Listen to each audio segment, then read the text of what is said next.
ఏం చంద్ర బజ్ ఎక్కువ ఉందంటావా, పుష్ప బజ్ ఎక్కువ ఉందంటావా? పుష్ప బజ్ ఎక్కువ ఉంది. గేమ్ చేంజర్ది అంత ఏం లేదు అసలు. పుష్ప బాగుంది, పుష్పది బాగుంది. ఏం చంద్ర ఎందుకు డౌన్ అయిందంటావు? అసలు దాంట్లో హీరోయిన్ ఉందో లేదో కూడా తెలియదు.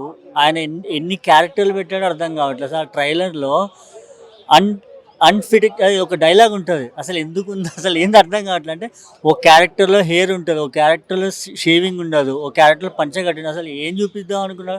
ప్లీజ్ అయ్యా నీకు దండం పెడతా, మరో భారతీయుడు మాత్రం చేద్దా ఈ సినిమాని ప్లీజ్. ఎందుకంటే ఆల్రెడీ ఆయన గ్లోబల్ స్టార్, దాన్ని ఆ రేంజ్ని మాత్రం దించొద్దని నేను రిక్వెస్ట్ చేస్తున్నా. గేమ్ చేంజర్ కూడా రిలీజ్ అవబోతుంది జనవరిలో. సో బజ్ పరంగా చూసుకుంటే ఏది ఎక్కువ ఉందంటారు? గేమ్ చేంజర్కి పుష్పకి అసలు పొంతం లేదు. ఒక్క మాటలో చెప్పాలంటే గేమ్ చేంజర్ అంతా క్లాసు మాస్ మిక్స్డ్ కంటెంట్. ఇది ఓన్లీ వైల్డ్ ఫైరే, only fire and wild fire. అప్పట్లో పుష్పలో ఫైర్తో వచ్చాడు, ఈసారి వైల్డ్ ఫైర్తో వస్తున్నాడు. అప్పట్లో స్టేట్ వైడ్ వచ్చాడు, ఈసారి నేషనల్ వైడ్ వస్తున్నాడు. కాబట్టి పుష్ప అనేది ఒక స్ట్రాటజీ ఉంది, దానికి ఒక బలమైన కథ ఉంది. సుకుమార్కి అది మంచి క్రియేటివిటీ అని చెప్పొచ్చు, సుకుమార్ క్రియేటివిటీ అని చెప్పొచ్చు. పుష్ప డిసెంబర్ 5కి వస్తుంది, అలాగే బావేమో డిసెంబర్ 5కి వస్తున్నాడు, బామ్మర్దేమో జనవరి 10కి వస్తున్నాడు.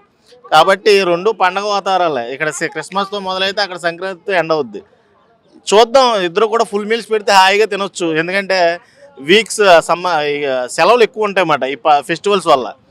ఎక్కువగా కలెక్షన్ వచ్చే అవకాశం ఉంది. కాబట్టి రెండు సినిమాలు హిట్ అయితే వెల్ అండ్ గుడ్.